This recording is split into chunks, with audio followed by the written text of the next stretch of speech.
Well, here it is. This teaser, released by Warner Bros. On the 23rd of September, is, by all intents and purposes, the one that was seen at the CinemaCon in Las Vegas on the 3rd of April. It matches practically all of the description from media outlets like The Wrap and Screen Rant. Now it's fully available on their YouTube channel, still a whole 6 months before its official release.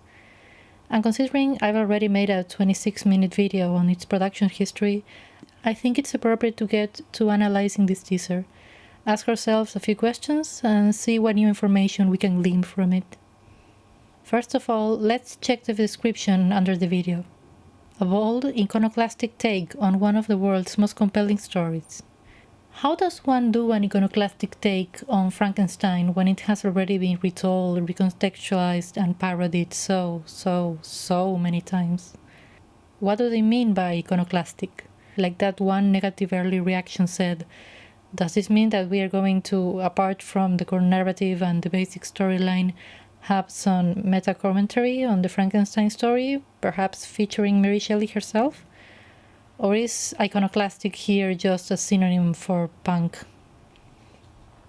A lonely Frankenstein travels to 1930s Chicago to ask groundbreaking scientist Dr. Euphronius to create a companion for him.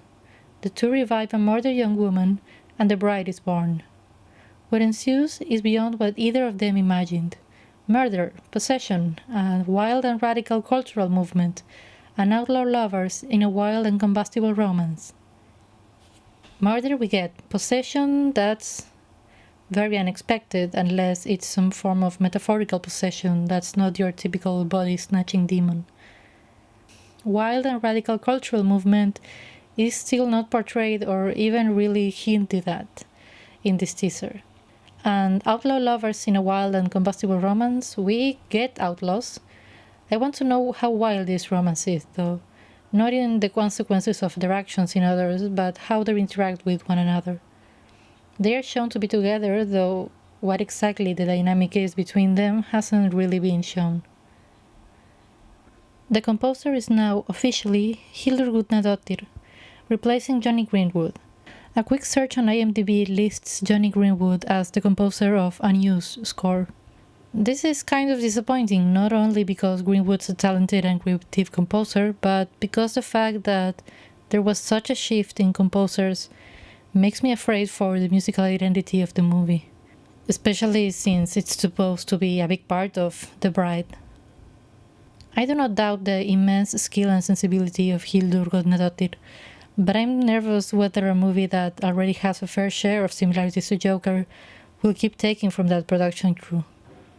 I just hope that after Greenwood's score was rejected, Gudnadottir's composition still manages to be distinctive, well thought out, and have the time to be as edgy and energetic as a supposedly punk movie like The Bride is. On the topic of music, we also have the news of the presence of music supervisor Randall Poster, which all but states there will be pre-existing songs in the soundtrack of the movie besides Hildur Gudnadottir's work. Time will tell if those songs are from the 1930s or contemporary tracks used for an anachronistic effect, like Baz Luhrmann's The Great Gatsby. Right now I have a suspicion it's leaning more towards the second one. And now to the teaser. I will be showing screenshots of each part that piques my interest, since the movie shots shown are so brief and last only a few frames. I'll try to be as thorough as possible, though it is entirely likely I will miss something. We open with a black and white 1920s vignette-style close-up of the bride's laughing mouth, which appears to be a direct reference to this recurring shot of 1924's Ballet Mécanique. This use of black and white comes back at the end of the teaser, yet we can't really see it nowhere else in it. How much will the bride emulate 1920s, 1930s pre-color material? Will it take great stylistic swings and use these old-timey movie devices? It will be truly interesting if it applies some in the manner that something like M's Son of the Century does, though of course that is a much more theatrical mise-en-scène, one that Joe Wright himself has called Brechtian. Still, the Bride teaser is a lot less out there than what I thought it would be, judging by some of the early reactions to the teaser.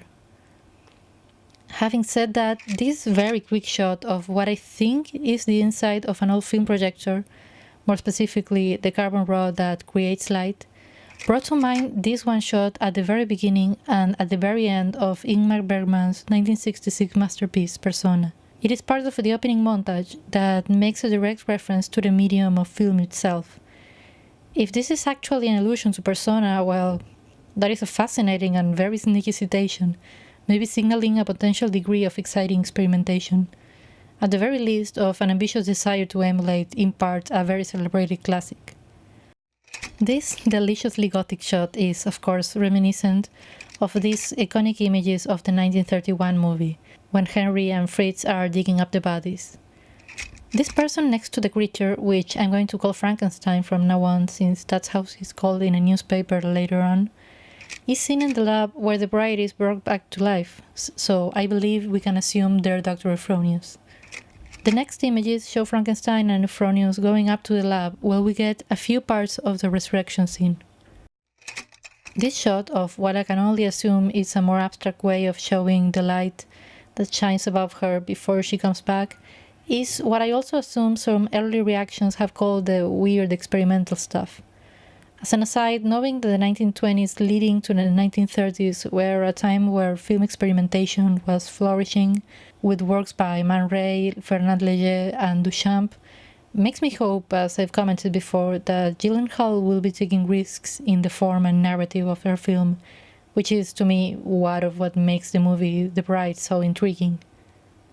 This scene of the bride waking up is different from the one where she is resurrected. Apart from the lighting being obviously different, the dress isn't open like it is in the actual scene. Though, just judging by this tiny glimpse of the floor, this is the same lab, and she's on the same vivisection table. I doubt this is a second resurrection or something like that, so we'll see what the context is. Now Dr. Euphronius in the corner, though not very clear, has been confirmed to be Annette Bening. Her playing a female version of the typical mad scientist can open a whole series of interesting avenues for the movie to take regarding her character. Why has she helped the creature in resurrecting this woman? Are her intentions just to prove it can be done? Or does she have other ulterior motives? Will she stay for long in the story, be a fully developed character besides aiding Frankenstein, and have a relationship with the bride herself?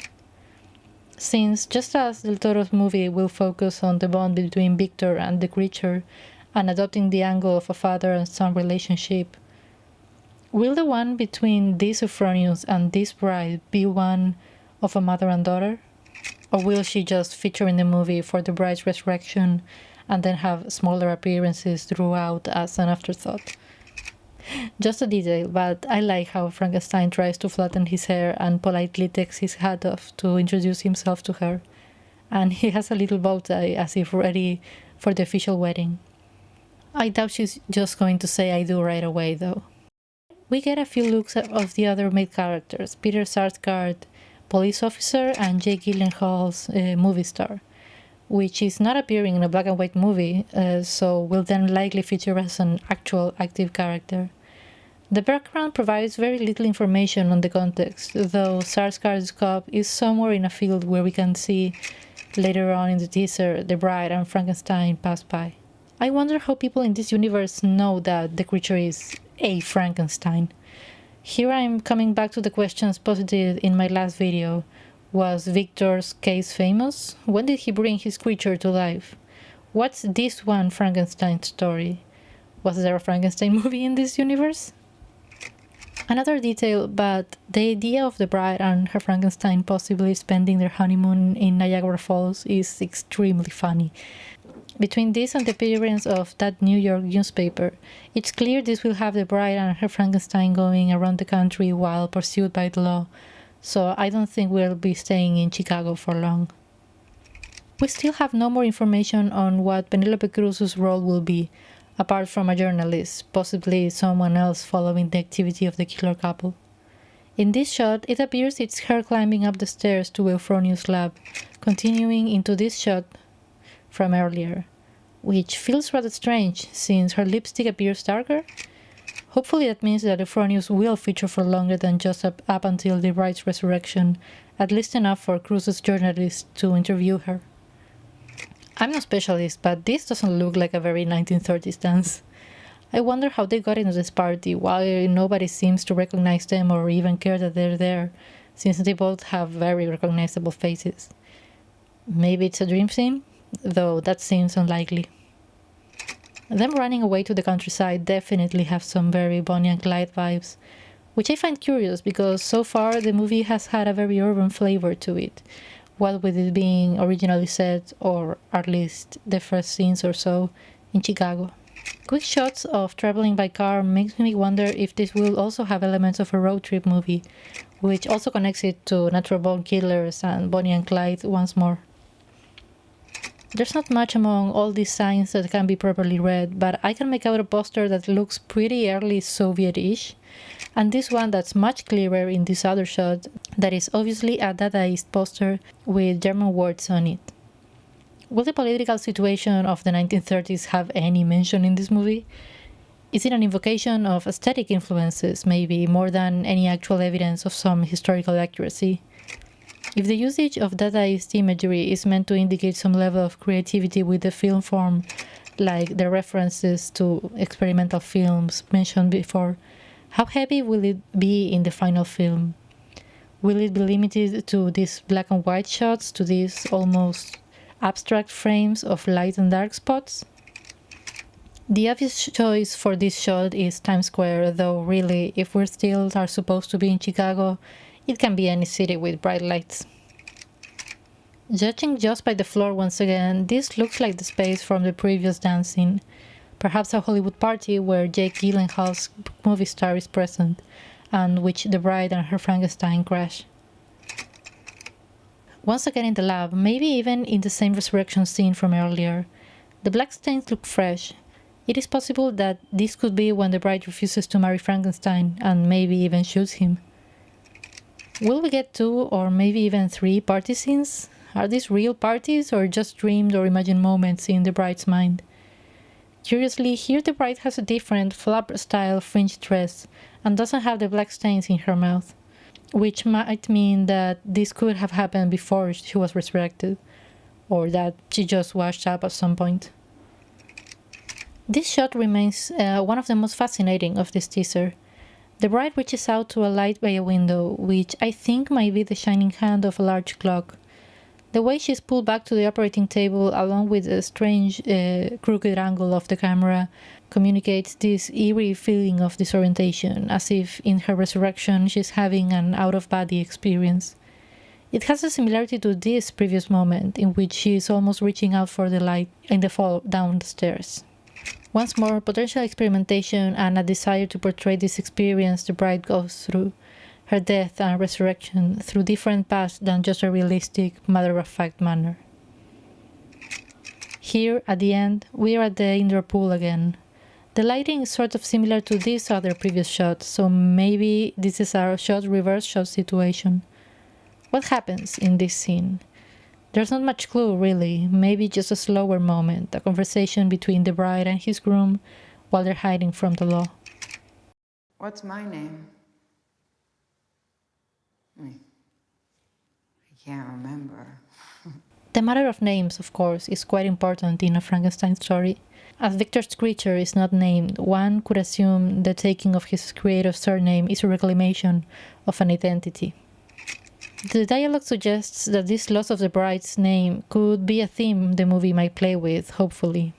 As with other movies about resurrection and loss of memory of who one was, like in Poor Things, this could allow for an investigation of who she was in a previous life, as well as the creation of a new identity entirely. What will be the context for this black and white shot and the first one of the teaser of the bride laughing? The eyes drawn on the eyelids, the unprompted line, "monstrous," almost make it feel like it was just for the teaser. If these are truly shots from the movie, what could possibly be the reasoning behind them? Some new information was learned through this teaser. More questions were created. Regardless, there is a much clearer display of the aesthetic in place, the overall look and feel, which is, of course, what a teaser is meant to convey. And besides, it has also done its job, at least for me. It has made me even more excited to check this movie out and see what the final product will be, whether it answers my questions or subverts my expectations. Now I'm expecting the next full-length trailer eagerly, hoping we get more glimpses of the answers to the question this teaser creates.